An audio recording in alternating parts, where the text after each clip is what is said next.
Olá, caro aluno. Meu nome é Alexandre Silva de Almeida, sou administrador, especialista em gestão empresarial, engenharia de segurança do trabalho e gestão integrada em meio ambiente, saúde e segurança do trabalho. Trabalharei com vocês a disciplina de gestão organizacional e segurança do trabalho. Peço que em nossas aulas estejam munidos de papel e caneta para que as dúvidas possam ser postadas em nosso fórum Tirar Dúvidas. Lembro que cada dúvida deve ser postada no fórum pertinente a cada aula. Então vamos começar? Neste módulo, vamos apresentar uma visão histórica do surgimento da sociedade moderna e das condições de trabalho existentes na atualidade e as leis do trabalho. Ok? Iniciaremos esta primeira aula falando sobre os principais aspectos históricos que contribuíram para o processo evolutivo dos sistemas produtivos desde o fim da Idade Média até os dias atuais. Vamos abordar como os meios de produção afetam a sociedade e o trabalho, além das leis de proteção do trabalhador que regulamentam a medicina e segurança do trabalho no Brasil. São vários os fatores que influenciam a forma de como a sociedade, uma nação se organiza. Dentre esses fatores podemos citar religiosos, culturais, disponibilidade de recursos naturais, dentre outros. Mas o nosso objetivo nessa discussão é mostrar como a forma de produção dos bens, ou seja, a forma de como uma sociedade produz e gera riquezas, afeta os diversos aspectos de como a sociedade se organiza. A figura que vemos agora representa o modo de produção feudal, que no período anterior ao século XV, fim da Idade Média, em que prevalecia o feudalismo, o sistema produtivo era artesanal. Nessa época, o próprio artesão ou uma associação de artesãos do mesmo ramo cuidavam desde a produção até a venda dos bens produzidos. A produção era feita para mercados locais. As oficinas de artesãos eram normalmente constituídas por pequenos grupos de pessoas em uma mesma família. O ofício era passado de pai para filho. Todos os partícipes detinham conhecimento dos meios de produção. Cada bem produzido era feito um a um por uma única pessoa.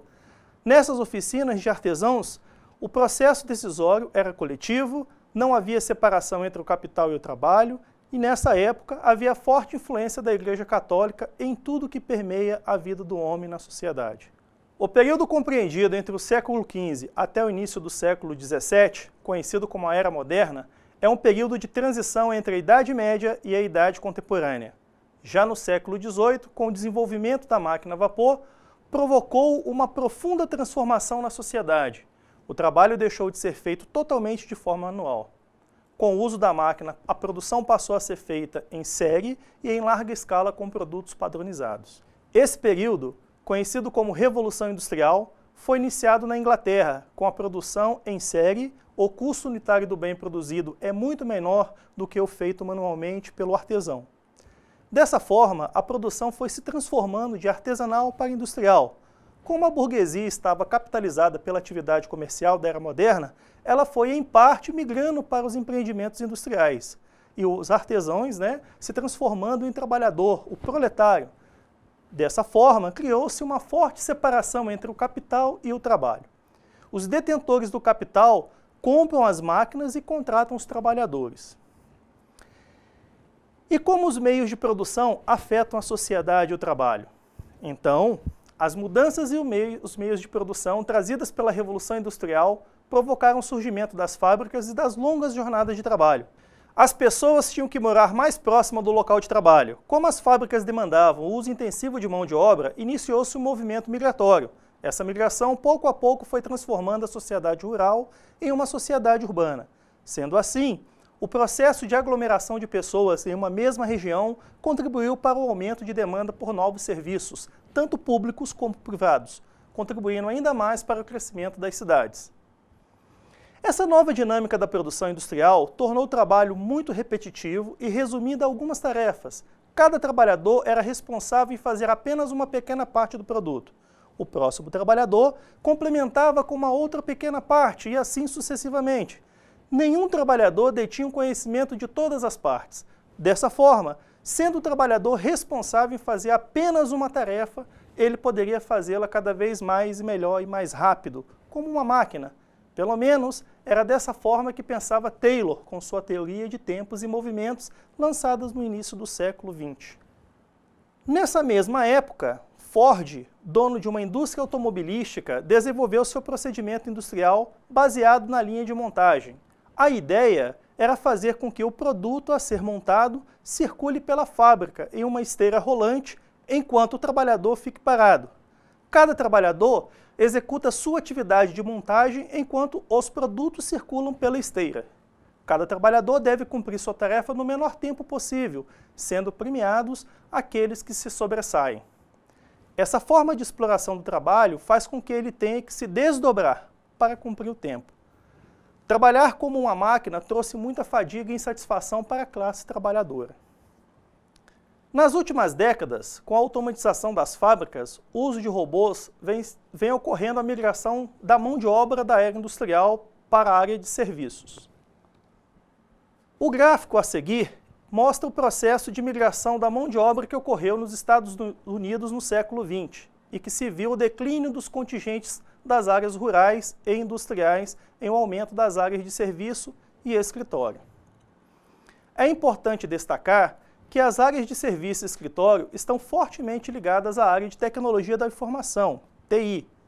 E a TI é uma ferramenta indispensável nos processos de gestão dessas empresas. Sendo assim, o mercado demanda um trabalhador que tenha capacidade para fazer muitas tarefas distintas e que tenha capacidade de tomar decisões e enfrentar desafios novos a cada dia.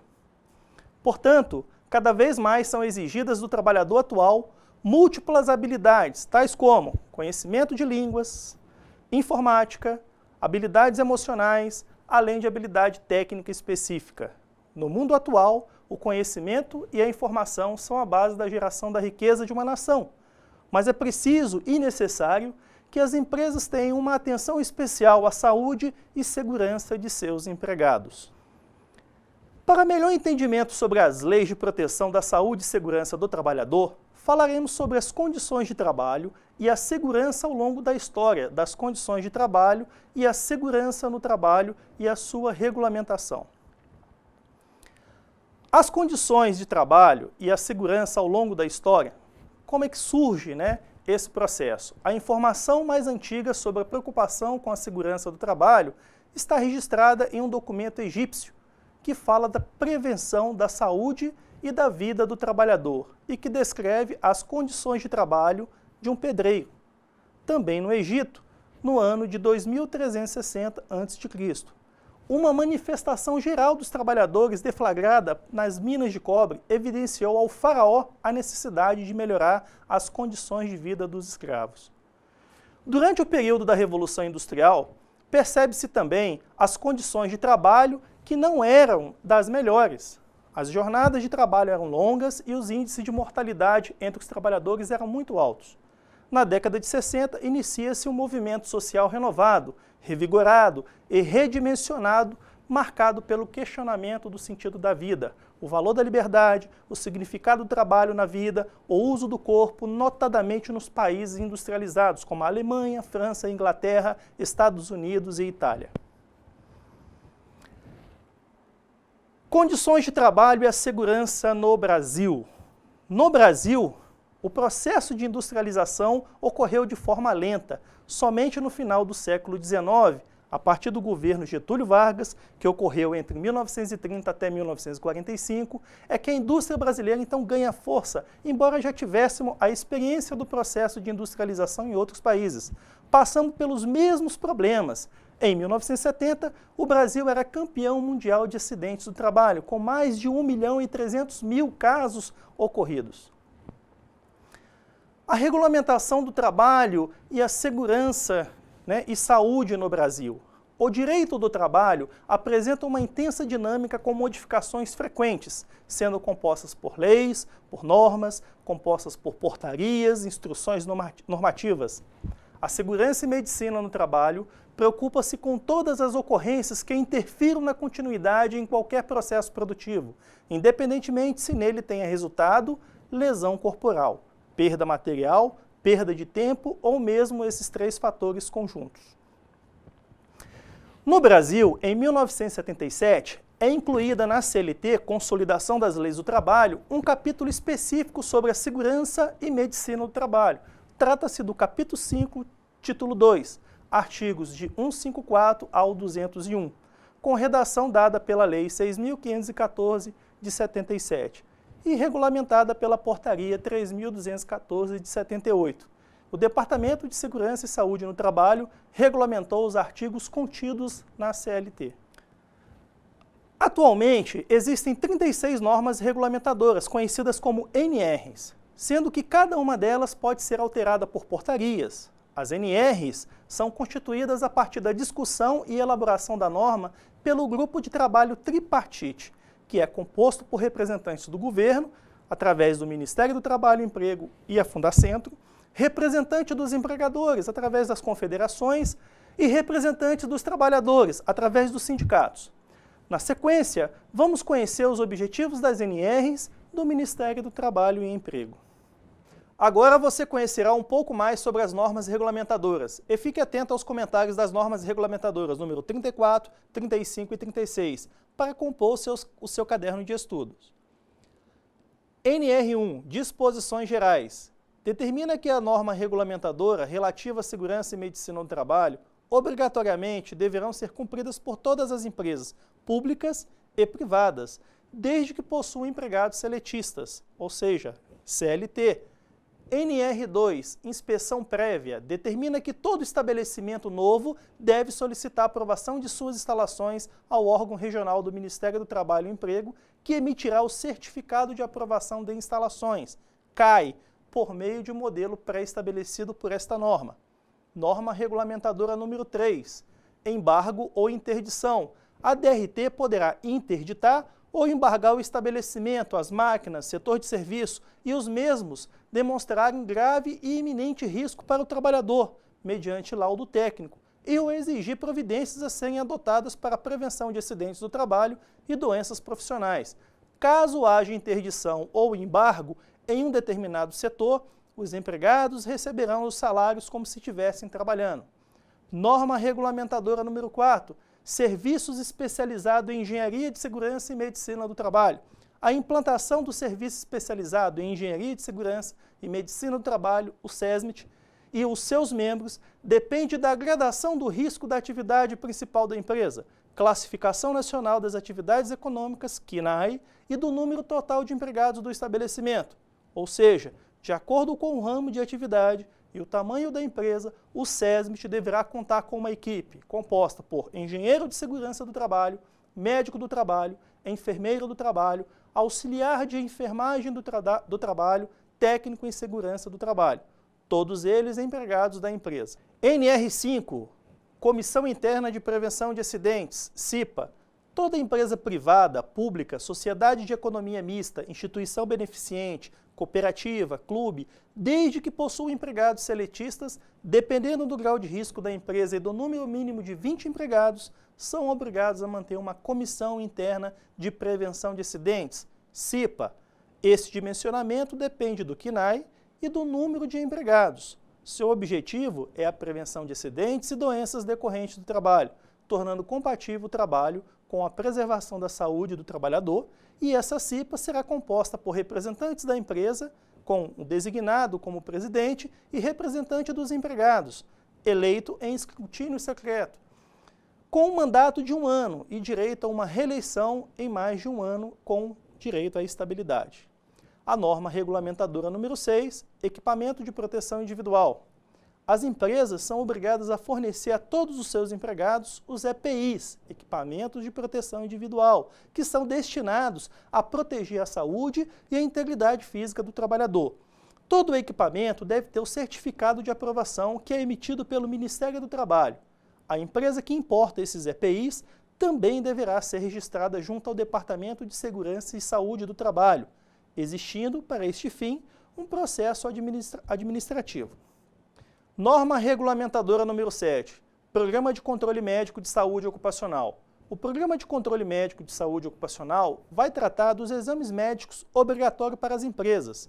São eles: exame admissional, exame periódico, de retorno ao trabalho, de mudança de função, demissional, exames complementares. E dependendo do grau de risco da empresa, ou empresas que trabalhem com agentes químicos, ruído, radiações, benzeno e etc., a critério do médico do trabalho, poderão necessitar de outros exames específicos de acordo com o risco que o trabalho possa gerar. A norma regulamentadora número 8 trata da edificação. Esta norma define os parâmetros das edificações, observando a proteção contra chuva, insolação, falta de insolação. Deve-se observar as legislações pertinentes no nível federal, estadual e municipal. NR9 trata do Programa de Prevenção de Riscos Ambientais. O objetivo desta norma é a preservação da saúde e integridade física do trabalhador, através da antecipação, reconhecimento, avaliação dos riscos ambientais existentes no ambiente de trabalho, tendo em vista a proteção ao ambiente e recursos naturais. Leva-se em conta os agentes físicos, químicos, biológicos, podendo ser incluídos riscos ergonômicos e os riscos de acidentes, conhecido também como risco mecânico. É importante manter esses dados do PPRA a fim de as empresas não sofrerem ações de ação civil por danos causados ao trabalhador, mantendo-se atualizados os laudos técnicos e o perfil profissiográfico previdenciário, PPP. Norma regulamentadora número 10, instalações e serviços em eletricidade. Essa norma trata das condições mínimas de segurança para todos os trabalhadores que atuam em serviços com eletricidade, nas diversas etapas, incluindo projeto, execução, operação, manutenção, reforma, ampliação, incluindo terceiros e usuários. Norma regulamentadora número 11, transporte, movimentação, armazenagem, manuseio de materiais. Destina-se à operação de elevadores, guindastes, transportadores industriais, máquinas transportadoras. NR12, máquinas e equipamentos, com nova atualização. Essa norma, ela determina que todas as instalações e áreas de trabalho, distâncias mínimas entre essas máquinas e os equipamentos, dispositivos de acionamento, partida e parada dessas máquinas, para que não ocorra nenhum acidente durante a operação. NR13, caldeiras e vasos de pressão, norma que exige treinamento específico para os seus operadores, contendo várias classificações e categorias, nas especialidades devido ao uso elevado e o seu grau de risco. Norma regulamentadora número 14, fornos, define os parâmetros para instalação de fornos, cuidados com gases, chamas, líquidos e deve-se observar as legislações pertinentes no ramo federal, estadual e municipal. Norma regulamentadora número 15, atividades e operações insalubres. São consideradas insalubres as atividades que ocorrem além dos limites de tolerâncias de intensidade, natureza, tempo de exposição ao agente que cause dano à saúde do trabalhador durante a sua vida laboral. Os agentes considerados são ruído contínuo ou intermitente, ruído de impacto, os limites de tolerância para radiações ionizante, não ionizante, agentes químicos, poeiras minerais, poeiras metálicas. NR16, atividades e operações perigosas, também são consideradas quando ocorre além dos limites de tolerância. São as atividades perigosas, aquelas ligadas a explosivos, inflamáveis e energia elétrica. NR17, ergonomia. Esta norma estabelece os parâmetros que permitam a adaptação das condições de trabalho às características psicofisiológicas dos trabalhadores, de modo a proporcionar o máximo conforto, segurança e desempenho eficiente. A lesão por esforços repetitivos, LER, hoje denominada doença osteomuscular relacionada ao trabalho, DORT, constitui o principal grupo de problemas à saúde, reconhecidos pela relação laboral. NR18, condições e meio ambiente de trabalho na indústria da construção. Esta norma prevê a elaboração do PCMAT, e o PPRA é o PPRA da construção civil. Resume-se no elenco de providências a serem executadas em função do cronograma de uma obra, levando-se em conta os riscos de acidente, doenças do trabalho e suas respectivas medidas de segurança. Norma regulamentadora número 19. Essa norma trata sobre explosivos e determina todos os parâmetros para controle no depósito, manuseio e armazenagem de explosivos. Norma regulamentadora número 20. Líquidos combustíveis inflamáveis. Define todos os parâmetros para armazenamento de combustíveis inflamáveis dentro de cada estabelecimento. Norma regulamentadora 21. Trabalho a céu aberto. Define o tipo de proteção aos trabalhadores que trabalham em abrigo contra intempéries, insolação, condições sanitárias, água e etc. Norma Regulamentadora 22, segurança e saúde ocupacional na mineração. Destina-se aos trabalhos em minerações subterrâneas ou a céu aberto, garimpos, beneficiamento de minerais e pesquisa mineral. Esta atividade possui várias outras legislações complementares. Norma Regulamentadora número 23, proteção contra incêndio. Todos os empregadores devem adotar medidas de prevenção contra incêndios, em conformidade com a legislação estadual e as normas técnicas aplicáveis. Norma Regulamentadora número 24, condições sanitárias e conforto nos locais de trabalho. Todo estabelecimento deve atender às denominações desta norma. Ela busca adequar banheiros, vestiários, refeitórios, alojamentos e outras questões de conforto. Cabe à CIPA e ao SESMIT, onde houver, a observância e cumprimento desta norma. É importante observar também se nas convenções coletivas de trabalho de sua categoria existe algum item sobre o assunto. Norma Regulamentadora 25, trata dos resíduos industriais, eliminação desses resíduos sólidos, líquidos e gasosos, de alta toxicidade, periculosidade, risco biológico e radioativo. Norma Regulamentadora número 26, sinalização de segurança, determina as cores de segurança do trabalho como forma de prevenção, evitando a distração, confusão, fadiga do trabalhador, bem como os cuidados especiais quanto aos produtos locais perigosos. Norma Regulamentadora número 27, norma revogada pela Portaria 262, de 29 de maio de 2005, publicada no DOU, Diário Oficial da União, em 30 de maio de 2008, que altera os procedimentos para registro do profissional técnico em segurança do trabalho junto ao Ministério do Trabalho e Emprego. Norma Regulamentadora número 28, fiscalização e penalidades. Esta norma especificamente vai abordar sobre o pagamento de multa pelas empresas quando o descumprimento das normas regulamentadoras previstas pelo Ministério do Trabalho. Norma Regulamentadora número 29, segurança e saúde no trabalho portuário. O objetivo, então, desta norma visa regulamentar a proteção obrigatória contra acidentes e doenças profissionais, facilitar os primeiros socorros a acidentados e alcançar as melhores condições possíveis de segurança e saúde aos trabalhadores portuários. Operações tanto a bordo quanto em terra, assim como aos demais trabalhadores que exercem atividades nos portos, organizados em instalações portuárias de uso privativos e retroportuárias situadas dentro ou fora da área do porto organizado.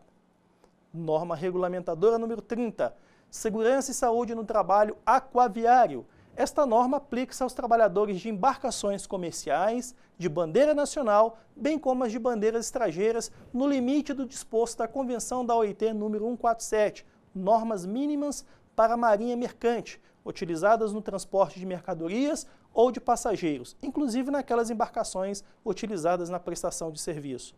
Norma Regulamentadora número 1, conhecida como as NRRs, que foi alterada pela portaria do Ministério do Trabalho.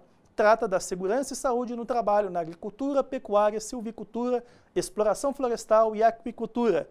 Esta norma tem por objetivo estabelecer os preceitos a serem observados na organização no ambiente de trabalho, de forma a tornar compatível o planejamento e desenvolvimento das atividades na agricultura, pecuária, silvicultura, exploração florestal, aquicultura, com segurança e saúde e meio ambiente do trabalho.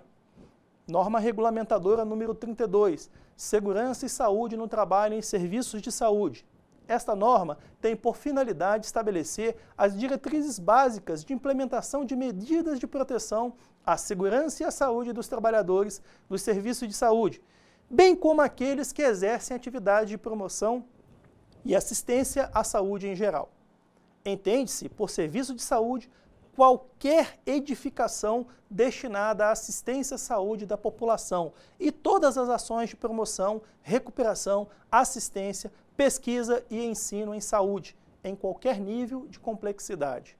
Norma Regulamentadora número 33, segurança e saúde no trabalho em espaços confinados. Estabelece os requisitos mínimos para a identificação de espaços confinados e o reconhecimento, avaliação, monitoramento e controle dos riscos existentes de forma a garantir permanentemente a segurança e a saúde dos trabalhadores que interagem direta ou indiretamente nesses espaços.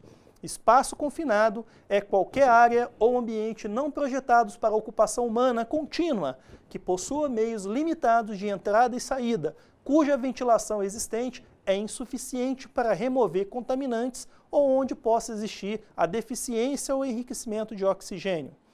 Norma regulamentadora número 34, Condições e meio ambiente de trabalho na indústria da construção e reparação naval, estabelece requisitos mínimos e as medidas de proteção e segurança à saúde e ao meio ambiente de trabalho nas atividades de construção e reparação naval.